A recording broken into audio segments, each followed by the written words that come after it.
Hi, I'm Jaclyn. And I'm Courtney, and this is Caffeinated Crimes.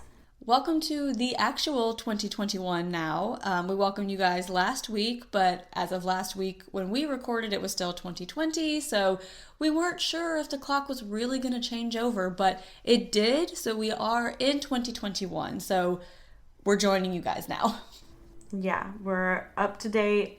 We're not in the hellhole that was 2020. Who knows if 2021 will be better? Maybe not. But we can hope. Let's have some hope. Yes, it may be worse. I don't know, but it's hopefully it's better and there's some hope for the future. But to end out 2020 on December 30th, I think it was. I believe. I think on December 30th, Samuel Little died. So obviously he is a very infamous serial killer here in the United States. He died at the age of 80 while in prison. So not a horrible way to end 2020. Yeah, not too bad. There was some big kind of true crime things happening, with the Zodiac puzzle, and now Sam Little's dying. Maybe 2021 is the year where we're going to get all our answers and all the serial killers will be punished. Yes. I don't know. Maybe this will be, maybe that's what 2020 was just leading up to. That's why 2020 had to be a shit show, so that all of these things could fall into place. I do feel like there were a lot of previously unsolved crimes that information came to light in 2020 because people were at home, because people didn't have, other things keeping them occupied, and so they had more time to dive into stuff like that. So, who knows? We'll see. Yeah, we had to bring Satan from hell in 2020, and he's like, let me give you all the tea. I know all the bad people. That's exactly what happened. Oh gosh. Well, speaking of just pure evil, this week's case is quite the case. So I didn't even really write an intro because it's just so horrific. It doesn't even deserve that shock factor intro. You know what I mean? So today's episode is about Issei Sagawa, who is also known as the Japanese Cannibal. And it's pretty horrific. So just major trigger warning, obviously cannibalism. So that's what we are doing today. This was a listener suggestion by our listener and Patreon supporter, Emily. So thank you, Emily, for the suggestion. This is not one that I had heard of before. There is a lot of documentary, movie, there's a lot of media out there, but a lot of it is very sensationalized, which we'll get into a little bit. Facts about the case are very limited. So It might be a little bit of a shorter episode, but there will be plenty to talk about, so don't you worry. Yeah, and obviously I don't like cannibals, but man, I really don't like cannibals. No. It freaks me out. Especially this one. Not that any of them are, okay or acceptable, but this one is just horrific. So we're just going to get into it. We're just going to dive on in. Sorry for that horrible intro, This one just didn't really deserve a good one, so...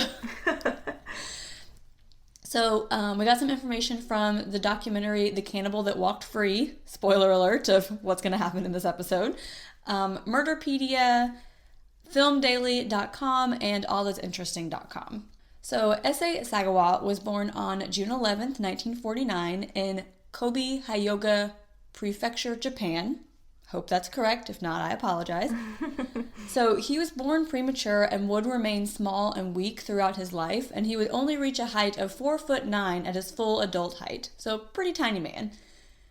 His parents were very wealthy and strict. Sagawa described them as overprotective because of his size and his health, and he says that he began having urges towards cannibalism as a young child, which does not sound normal at all. I was too busy playing with Barbies and Polly Pockets. I was not thinking about eating anybody. Well, Courtney, while you were playing with those toys many years later, because he's a lot older than us, but during his childhood, what Issei was doing is he was playing a game with his uncle where his uncle would pretend to eat him and his brother. So I don't know what kind of childhood games y'all have in Japan, but I'm pretty sure that was just a Sagawa thing. I don't think that's normal. Yeah. And he also describes a dream where he and his brother were being cooked in a pot, And so he decided then that he wanted to know what it would be like to eat another human. And in first grade, he noticed a classmate's thighs, and his first thought was, that looks delicious. In first grade. Yeah, that's weird. I wonder, like, his uncle would pretend to, like, eat them, but I wonder if it was, like, more than that or something. Because, I mean, in first grade, that's a very, like, mature thought to have. I feel like, to be like, yes, oh, I could eat that thigh. Because in first grade, I feel like I was still, like, shoving shit up my nose. Like, like, sure, I was learning addition and whatever you learn in first grade. I don't know. But, like, I also feel like I wasn't smart enough to look at someone and be like, I'm gonna eat that. I could eat that person. Yeah, I don't feel like that's a line of thought that many people have. Fortunately. So as he hit puberty, Sagawa was really awkward and shy around girls, and he just really idealized like Western beauty and described his ideal woman as white, tall, blonde-haired, and blue-eyed. And he was just like obsessed with this type of woman. Jaclyn, you better watch out. I know, right? I was reading this, I was like, oh man, this cannibal coming for me. So he blames Western beauty like Grace Kelly for his fantasies and says it's the same thing as sexualizing them. No. Like, if you're looking at someone and being like, I really, really want to eat them, like, eat their flesh, it is not the same as some guy looking, like, having a Grace Kelly poster in his room being like, I wish I could bone her. It's not the same. No, those are two very different things. As his feelings toward cannibalism intensified, Sagawa was waiting for a sign that it was time to act on them. And he also says that he had no desire to ever kill anyone. He just wanted to, quote, gnaw on their flesh. Okay. Okay.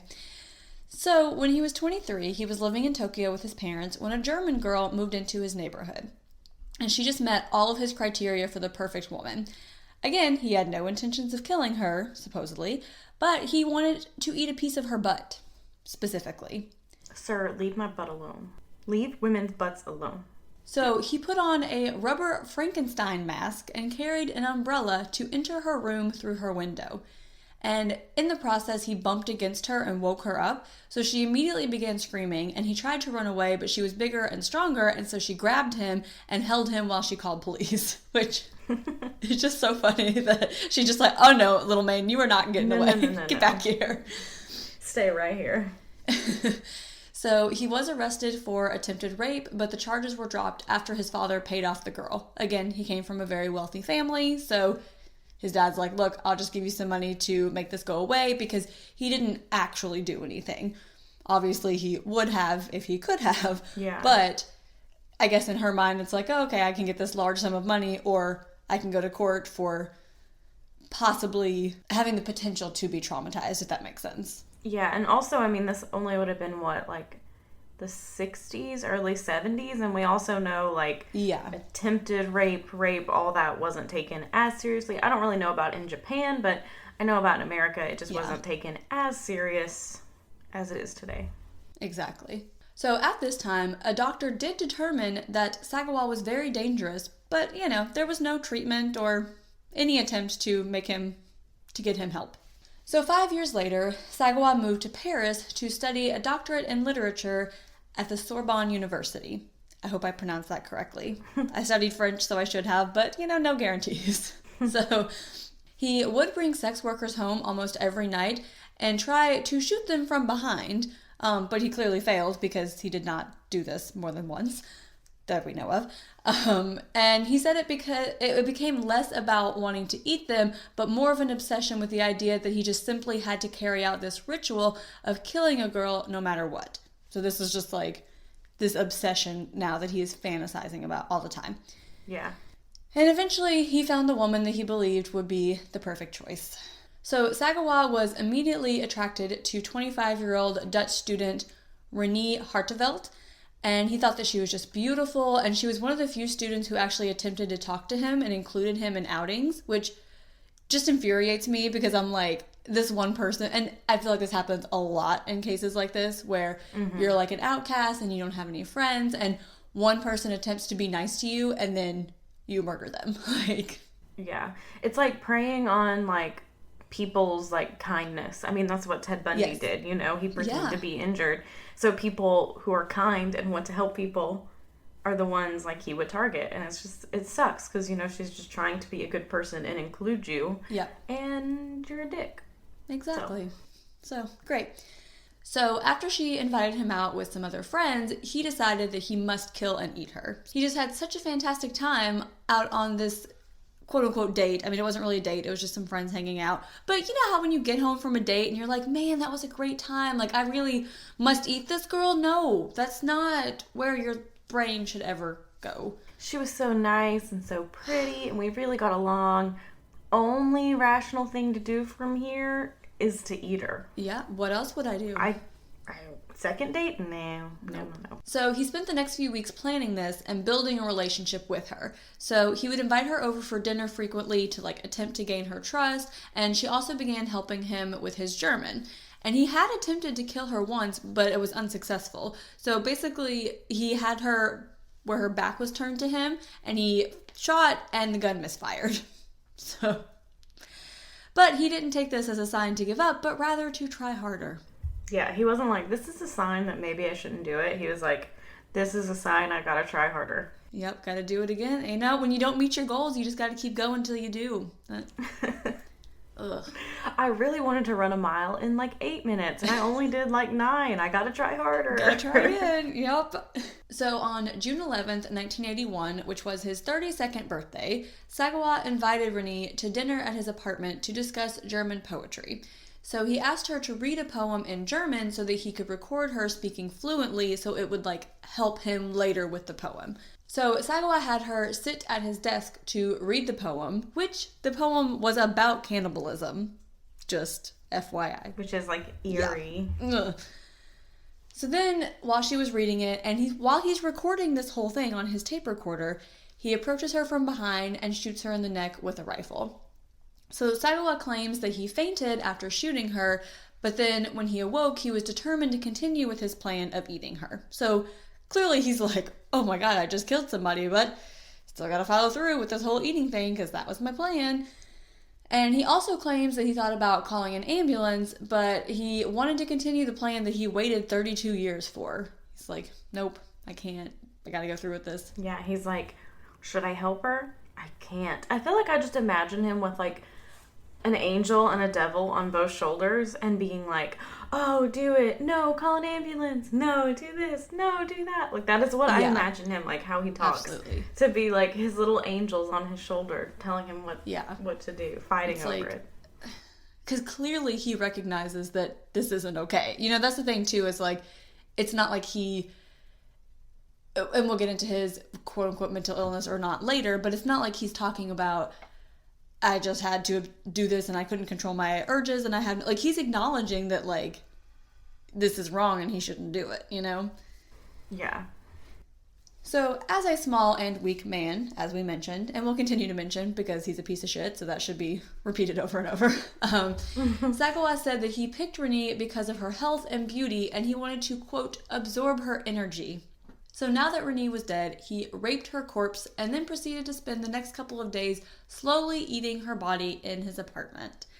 And in the documentary, he describes in very graphic detail what it was like cutting into and eating her body. So, again, that was called The Cannibal That Walked Free. If you guys are interested in watching that and hearing him talk about it, we're not going to talk about it here because... that never needs to be repeated ever, but if you have a morbid curiosity... And it'll scar you, because he compares it to, like, food that you actually should eat, and it's not fun. So ultimately, he says his only regret is that he didn't eat her while alive. Okay, and he said, quote, what I truly wish was to eat her living flesh. Nobody believed me, but my ultimate intention was to eat her, not necessarily to kill her. And he also calls this need, quote, simply a fetish. Okay.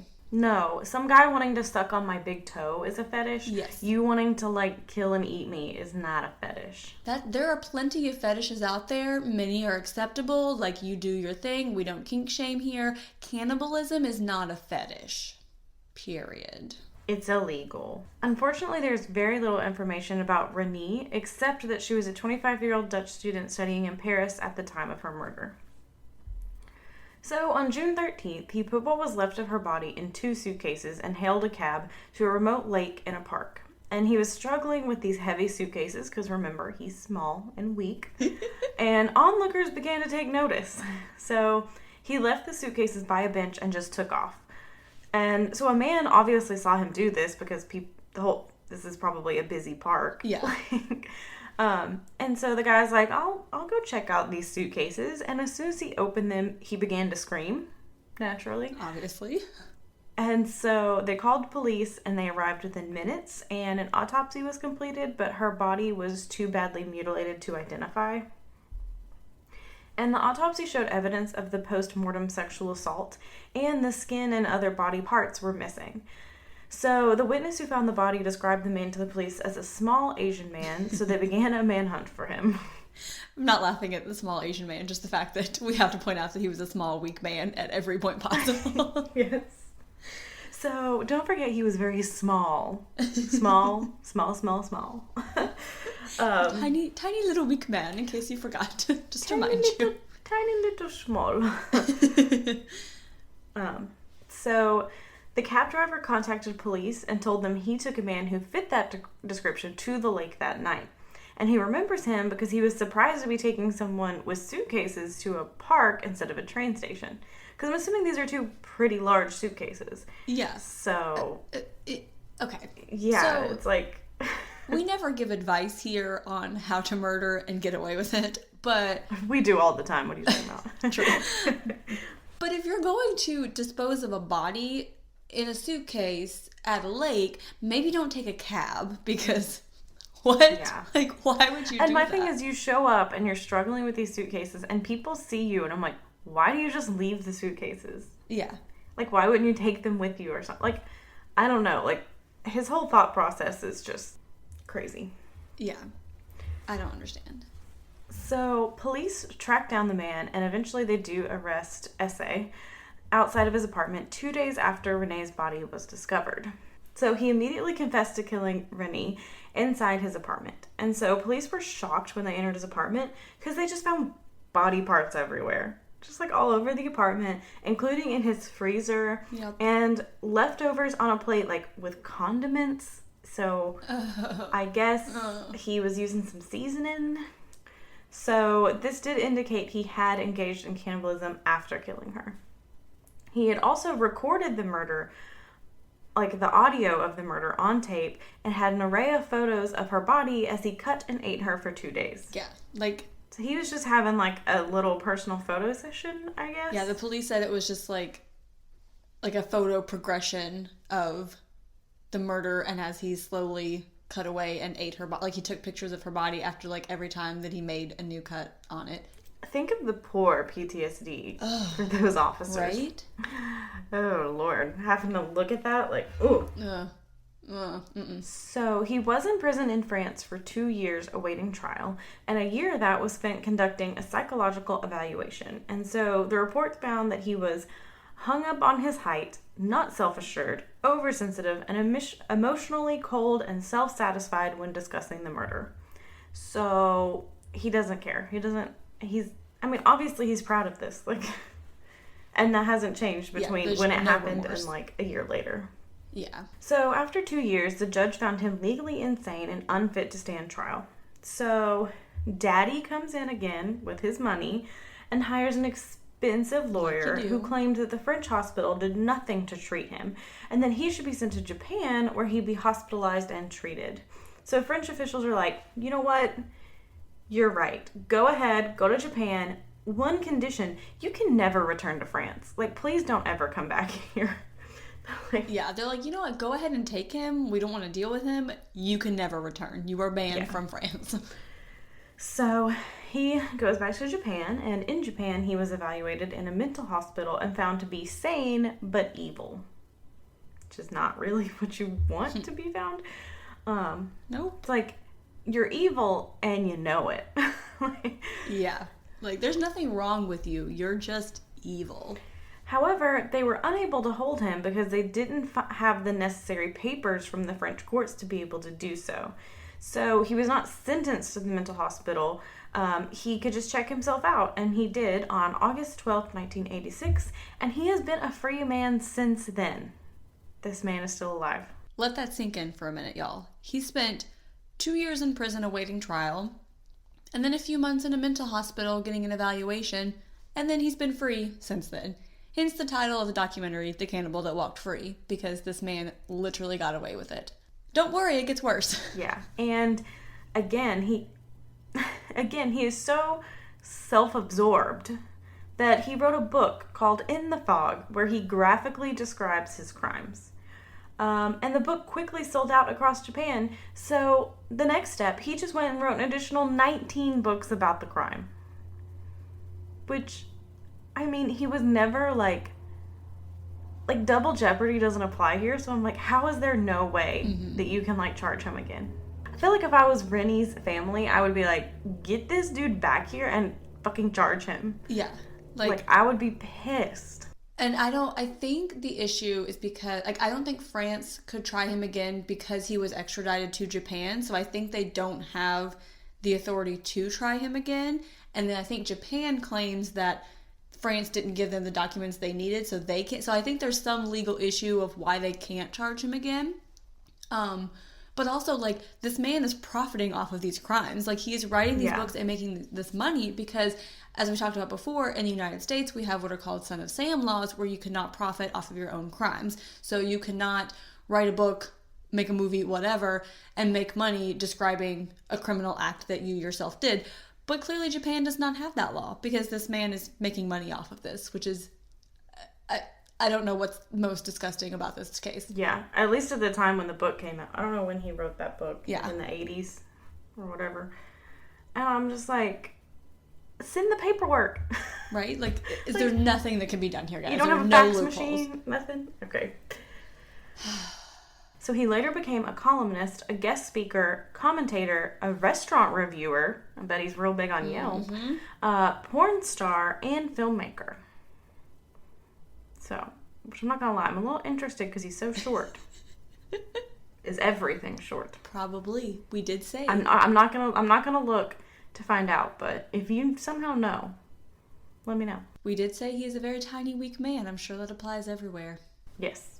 He became infamous across Japan, and he's become an anti-hero as the man who ate the beautiful Western woman. So. And in the documentary, they interviewed this man who talked about how in Japanese culture, like, Western women are seen as, like, untouchable. Like, they're just, like, this, like, ideal beauty that, like they just have these qualities that are like, oh, well, these Japanese people can never be with them. So he became this anti-hero because it's like, not only were you with her, like, you, like, dominated her and ate her. And so, like, people enjoyed this about him. Like, don't love that. No. Don't love that. Also, I feel like we should just make a compilation of all of the noises that have come out of my mouth during this episode because there's been a lot of them. So, as he got older, he began meeting white Western women online and traveling with them, which I would be horrified if, like, I didn't know and found out, like... Right? And in the documentary, he shows off his many photos of himself with these women, and he claims all of these women in the photos are alive and well, but this cannot be confirmed. And he says his need to eat women gets worse in the summer when, like, more flesh is showing, you know? So it's, like, 100 degrees outside, so you wear a tank top, and that just really gets him going. So, and, like, in the All That's Interesting article, I guess, like, on the way to this interview where he's quoted, he'd seen a girl on the train station with a nice butt that he just really wanted to eat. He says he just really wants to eat another woman before he dies. And he said, quote, "What I'm saying is I can't bear the thought of leaving this life without ever tasting that derriere that I saw this morning or her thighs. I want to eat them again while I'm alive so I can at least be satisfied when I die." So this is like an interview. So, like, clearly, like, on the way to this interview, he saw this girl, I guess, with a nice butt, and he's still talking about it in the interview. Yeah. Like, this guy clearly's got some issues. And also, I am wondering, because I'm constantly amazed about how, like, fucked up people are. Uh-huh. But I feel like out there is probably a woman who's like, come eat my thigh. Like, can you not find someone who you can, like, consent to, like, this weird act with? I mean, probably, but I don't think he's really big into consent, unfortunately. I mean, that's true. It might be the whole, like, not doing it thing. But yeah. I'm just like, I'm sure you could find someone somewhere that would be into that. Yeah, I would think so. I mean, as long as you're not killing her, as long as you're just... Because he says he wants to eat it, like, while she's alive. Yeah. Like, he wants, like, the live flesh or whatever. Anyway. Oh, boy. So, he's not been checked on by police or mental health authorities for decades. His bedroom is just covered in photos of young Japanese women, and he said his taste in women has changed over the years, like as he's gotten older, and he now prefers Japanese women. I don't know if that's just because he probably can't travel as much. Right. So, in the documentary, he agreed to have his first psychological evaluation in 20 years, and during this evaluation he describes his fascination with cannibalism from a young age and says that babies eat from their mother's breast, so it makes sense that children would grow old and long to eat the rest of the breast. I'm sorry. What? No. What? No. What? No. That's not how this works. That's not how any of this works. That's it. I mean, I'm gonna go on a limb here and say millions of babies are breastfed.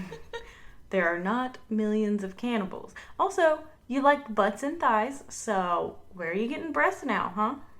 You switching it up? You don't eat out of a butt. I mean... I hope not. Yes, you could, but you don't get nutrition from it. Hope not. So, today he resides in Tokyo and has continued to enjoy his infamy, although he did eventually change his name, and he also continues to profit off the murder of Reneé. So, that is the story of the Japanese cannibal, the tiny, tiny, small, weak man, little bitty man of Issei Sagawa. Yeah, I know I realize I've just made a lot of noises in this episode because there's some things that words just cannot.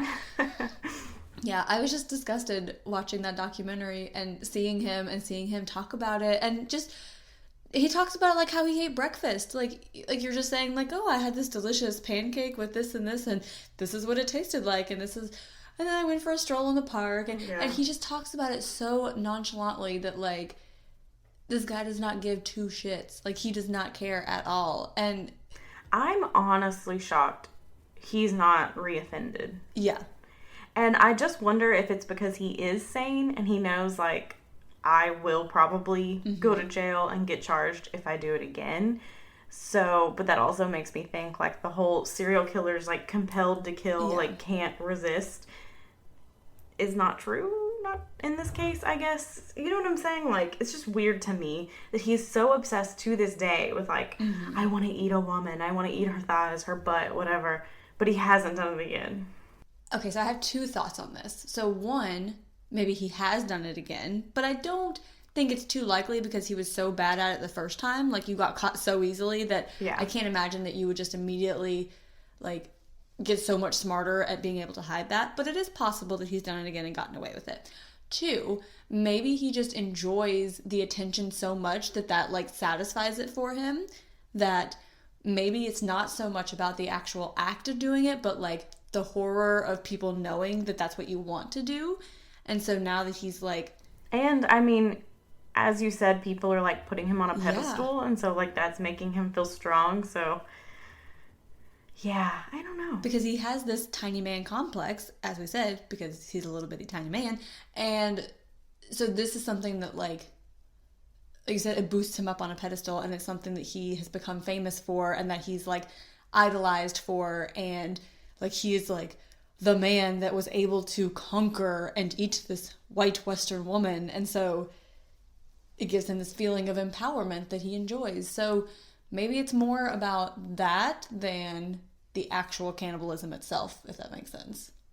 Yeah, it's just so weird. Like, my whole goal in life is to, like, eat a woman, and then you're like, I want to do it again, but you just don't. Like, I wonder, I don't know. There's some stuff going on in his head that I don't even know. Which is what makes me think that he is perfectly legally sane. Like, yeah, there's too many... No, you're sane. Because I feel like if you were legally insane, you probably would have reoffended and been caught with it as well. Yeah. You know what I'm saying? Like, if you don't have the mental capacity to understand what you're doing, yes, you would do it again. And he knows it's wrong. Like, I don't know. Because that's the thing with legal insanity is it's not so much about whether or not you have a diagnosed mental illness. It's whether or not at the time of your crime you knew right from wrong. Yeah.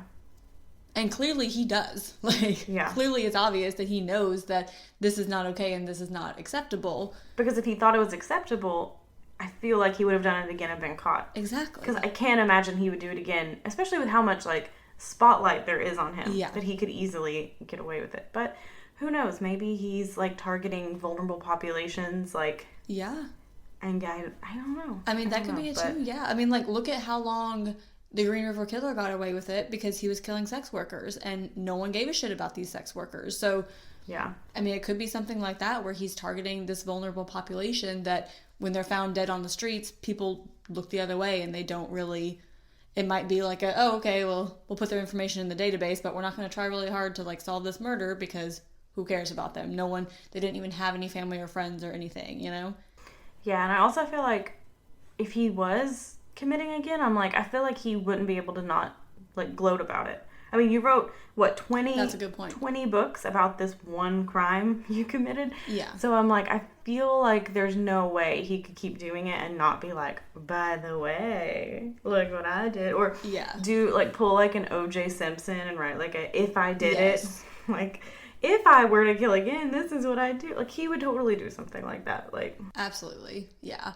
And just poor Renee's family. Like, oh my gosh, I cannot even imagine the traumatic experience of having your loved one murdered, eaten, and then to have this monster just paraded all over the country for the next 30, 40, however many years it's been at this point. Yeah. Like, disgusting. Ugh. So like we said, today's episode was a little bit shorter just because, unfortunately, there's not... I mean, I guess fortunately, because we're not going to give you those gross details, but unfortunately, there's nothing more about Reneé to talk about who she was as a person, which we really hate not being able to do that, but I tried really hard, and if you guys know information about her, please let us know. We would love to do an update, even if it's just a couple of minutes, just talking about who she was, but we couldn't find anything. But... Courtney, what is your perk of the week? Okay, my perk of the week, so this is like our first episode back recording from like our little break we took, which was much needed. And so much. It was like Christmas time and I don't know, everyone got me just such thoughtful presents and it was just, and like seeing everyone else open their presents and all that, it was just so happy and I got really emotional like every time I opened someone's gift to me because it was just like the nicest thing ever and so thoughtful. And so I just got really emotional because 2020 has been an emotional year, but it just made me happy, you know, even though most of my gifts I opened from like friends and family were from a distance or like shipped or whatever. It was so nice to just be able to have that little ending moment on the year.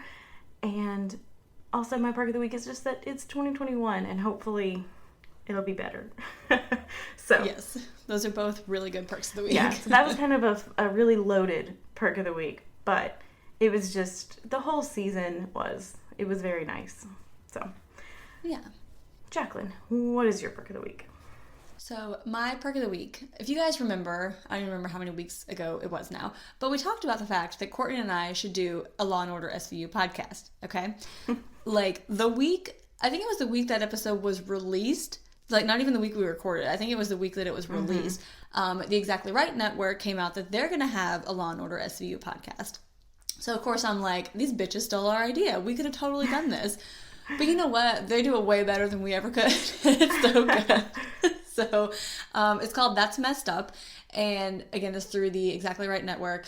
But basically, they don't go like in order. They just pick like random episodes, which is how most people watch Law & Order, you know. So they pick an episode and they give like a recap of the episode. So they're both huge Law & Order SVU fans. And so they talk about just what's happening in the episode, any like behind the scenes stuff, whatever. Then they tell you about the real crime that occurred. And so they kind of make the comparisons to like, so you still get that like true crime story, and then here's what they based it off of. And then they also interview someone who was in that episode. Super cool. So it's really, really good. They're really funny. It's very entertaining. They only have like 4 episodes out at this point, so they come out weekly. But they're super good. But it's also kind of embarrassing because I want to, you know, watch the episode before like they talk about it that week so I can have it like fresh in my mind.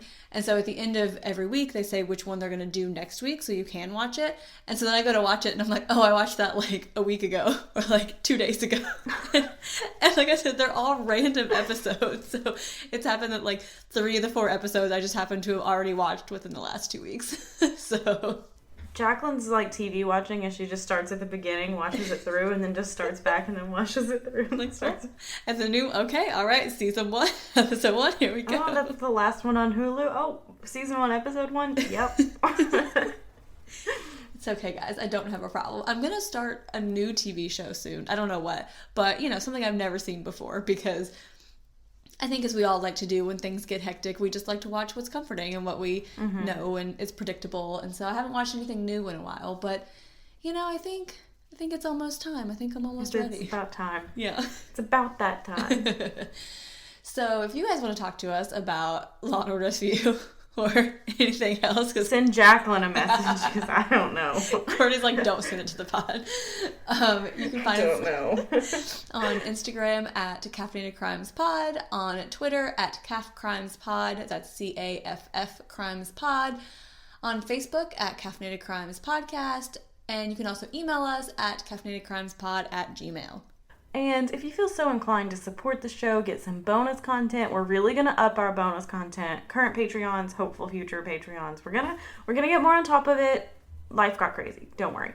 I got ideas. Yes. So, if you want to do that, go ahead over to patreon.com/caffeinatedcrimes. If you a certain tier, you can get a pin and a sticker, Google Hangouts, Q&As, bonus material, all that jazz.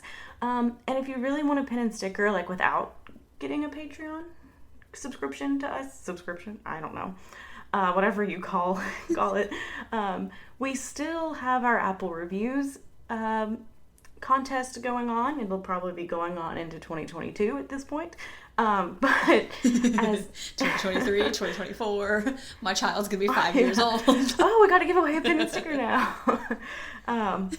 So just go. Do we still have those? Are those boxed away? Are they faded? You can leave us an Apple review, preferably 4 or 5 stars. You can do it on as many phones as you want, as many like Apple accounts as you have in your family or access to, or your friends, your boyfriend, I don't know, whatever, your girlfriend, whoever. Give us a review. Just leave some indicator that it's you, or send us a message like showing that it's your review. And then once we get to 50, we will pick a winner, and you'll get a pin, a sticker, and a $10 gift card to the coffee shop of your choice. Also, Courtney and I have not discussed this prior to right now, so we may edit this out if Courtney says no. If you guys want a sticker and a pin without doing those things, maybe you can just like buy them. I don't know. We don't have prices set, but if that's something that you guys would be interested in, message us and let us know, and we can see if that's something. We do have a lot of pins. So, yeah, if you guys would want that, and if you guys ever want to buy, like, any kind of merchandise, we could set that up, too. Like, my sister's the one who made our logo. She's made us a few shirts, and a few of our family members a few shirts. So, yeah, I'm sure we could set something like that up and figure it out. But, yeah, so if you would be interested in that, contact us at those things we said before. Yeah, so we're not going to, put up anything on, like, a website. We're not going to put anything together just because we don't know what the interest would be. So just let us know personally if there's something that you would like, and we'll see if we can make that happen. So, yeah. Yeah, definitely. I mean, whatever you guys want, we're here to please. Yes. But in the meantime, go have a cup of coffee. And don't commit a crime.